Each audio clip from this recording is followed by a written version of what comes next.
sobre el diapasón por unas barritas metálicas que son de los trastes. Esos trastes van clavados sobre la barrita de madera, sobre el diapasón, ¿sí?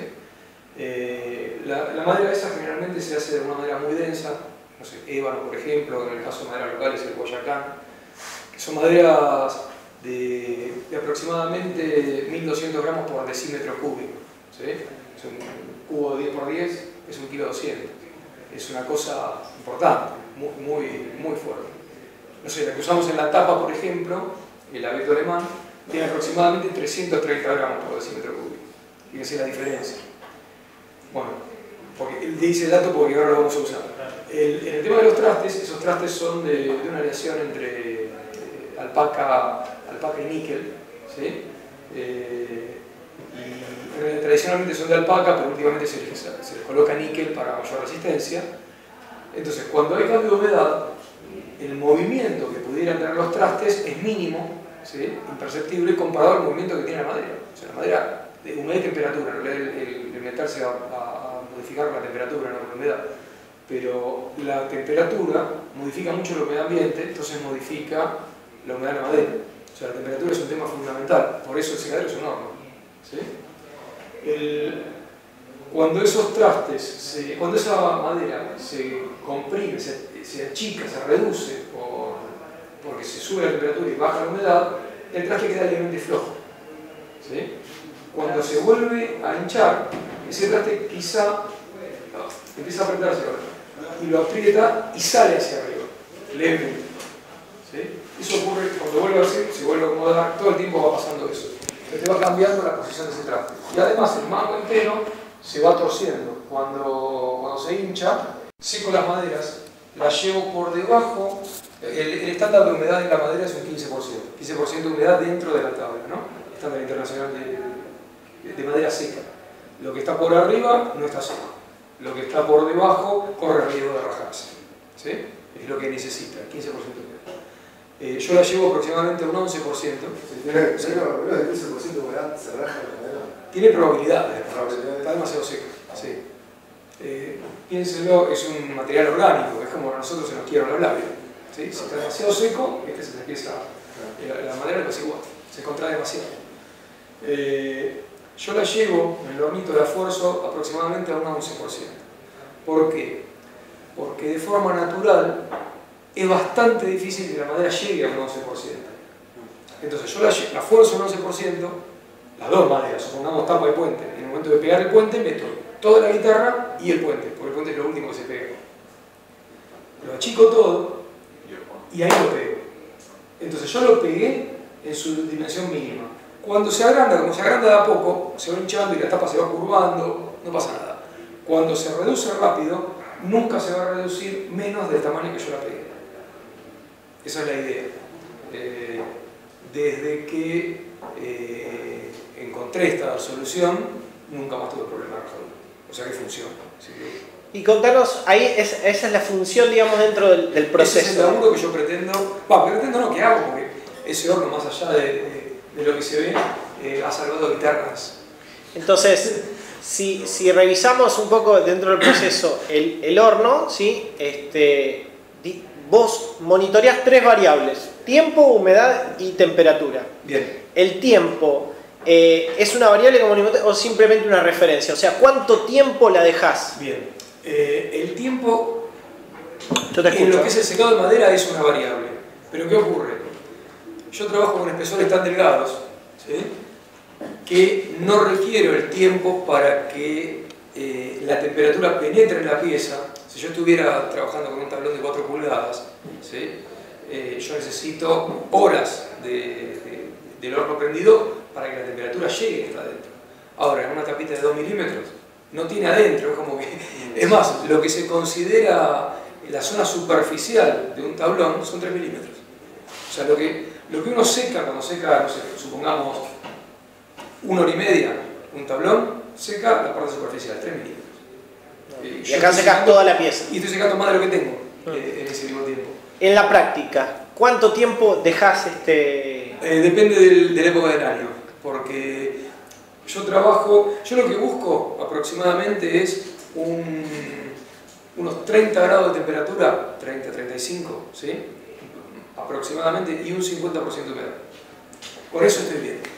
En realidad, lo que descubrí con el tiempo es que las velitas de la estufa que uso, cuando prendo 2 velitas nunca supero los 32 grados.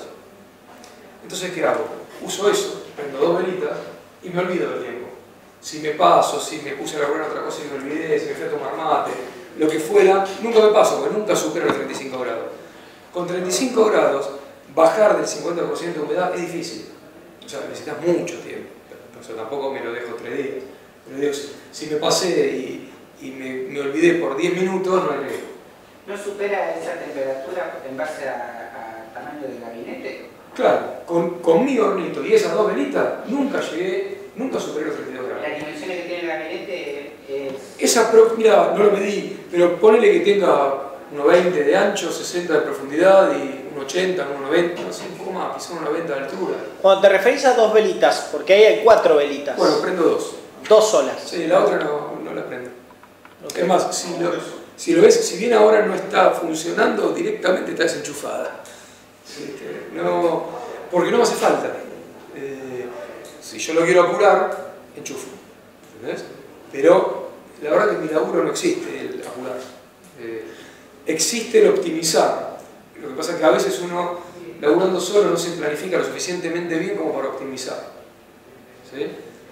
Con un horno automatizado, optimizaría. Sin un esfuerzo extra. Sin tener que preparar todo mi laburo, nada, programo lo que necesito, listo, hago lo que quiero. Ok, y suponiendo que, claro, o sea, esto tampoco es mucho tiempo, porque vos apenas la sacás, ahí tenés que hacer el proceso de pegado. Lo que yo hago es así, supongamos, el tiempo para calentarlo, para secar la madera, un día cálido y seco de verano, supongamos que vos te olvidás del control de temperatura, es decir, vos pones a funcionar el horno y el horno, supongamos que tenga una temperatura deseada de 32 grados. ¿Sí? Sí. Olvídate de enchufar, prender y apagar velitas. Para vos es un horno de 32 grados. Perfecto. La pregunta es, ¿cuánto tiempo dejarías eso ahí adentro en tu proceso? Es decir, olvídate que te fuiste a tomar mate, ¿no? Lo que pasa que, está bien, yo eso te lo podría decir si vos me aseguras que el horno de menos 32 grados tiene 50% de humedad. Claro, la humedad no la podés controlar salvo que humidifiques, digamos. Claro, lo que ocurre es que... Claro, por ejemplo, yo en invierno, ¿sí? Un día húmedo y frío de invierno, va a tardar más. Tardo 1 hora y media, por lo menos, para llegar al nivel que necesito. Okay. Una vez que llego al nivel, ¿sabes qué hago? Apago las estufas, ¿sí? Y lo dejo reposar unos 20 minutos. Eso, como la humedad, por más que suba, en realidad la humedad no sube tan rápidamente y la pieza no va a tomarla enseguida, con esos 20 minutos logro una estabilidad y es como si yo lo tuviera constante, ponele 10-15 minutos más. Ok, entonces, temperatura constante, la humedad es lo que va a cambiar en el tiempo. La humedad va bajando. O sea que tu proceso debería terminar cuando la humedad alcanzó el 15% o el 11%, supongamos. Claro. ¿Sí? En realidad eso es la humedad, esa sería la humedad de la pieza, que no la podemos medir porque la única forma de medirla es con resistencias y además es invasivo. O sea, vos tendrías que pinchar, clavar los pinches y medir conductividad. Entonces, esa no la podemos medir porque arruina la pieza. ¿Y cuánto considerás vos que sería la humedad en el horno? ¿Sí? En el horno tengo que tener... para inferir que hay adentro... 5 grados, 50%. ¿50%? Sí. Pero 50% implica que muchas veces tenés que meter humedad. No, en Buenos Aires no. Okay. Porque rara vez estamos por debajo y ese día no prende el horno. Okay. Como yo tengo controlado no automatizado, controlado en el sentido de tengo la posibilidad de controlar la humedad del taller y 3 veces al año que te toca un día de 40% de humedad no prende el horno. No me hace falta. Salvo que haya cambiado media hora antes. Digo, si ayer hizo un 40% de humedad, ¿sí? Y no cambió mucho durante la noche, yo me levanto a la mañana y hay 50% de humedad, en colo, ¿no? Es más, le meto, aprovecho, pego todo el humedad. No pierdo tiempo. Las maderas, cuando las pones al horno, sí. Ponés la madera en horno frío y dejás que la madera llegue a los 32 grados, o la ponés la madera ya con el horno a 32 grados. Excelente la pregunta. No, siempre con el horno frío. Siempre con el horno frío. Porque si no, estoy yo violentando, generando ese choque. El golpe térmico. Con la madera, claro. Si yo pusiera una tabla de madera, no creo, pero podría deformarse levemente. Digamos, levemente más de lo que fuera de forma lenta, pero hasta lo dudo. Lo que pasa es que si yo ya pongo, cuando por ejemplo el ejemplo que di que pegar el puente, ya toda la guitarra está armada. Si yo meto toda la guitarra, ahí sí, porque tengo distintas maderas pegadas entre sí, con diferentes direcciones de fibra. La fibra en la madera, al no ser un material homogéneo, según la dirección de la fibra, la resistencia mecánica cambia enormemente. Entonces, según qué tenga y cómo lo tenga pegado, va a aguantar más o menos. Si lo meto con el horno caliente, nada, estoy rompiéndolo a propósito. Claro. Es lo único que no hay que hacer. Es más, uno de los motivos por los cuales yo quiero sectorizar el horno es porque yo no solo construyo, sino que yo doy clases. Yo dirijo una escuela de lutería y uso los elementos de mi taller. Entonces, cuando tengo un alumno que tiene que pegar, yo me organizo, los grupos son de 8, no es tan difícil, pero me organizo con los alumnos para que todos metamos la madera a la vez. Pero si alguno tiene que tener un proceso que va a tardar, no sé, 40 minutos, o todos esperan y están todos al pedo, o este no puede colar. Entonces, con el horno sectorizado, yo tendría la posibilidad de poder mantener una zona independiente y poder prenderla cuando quiera. Digamos, en lugar de duplicar horno, divido.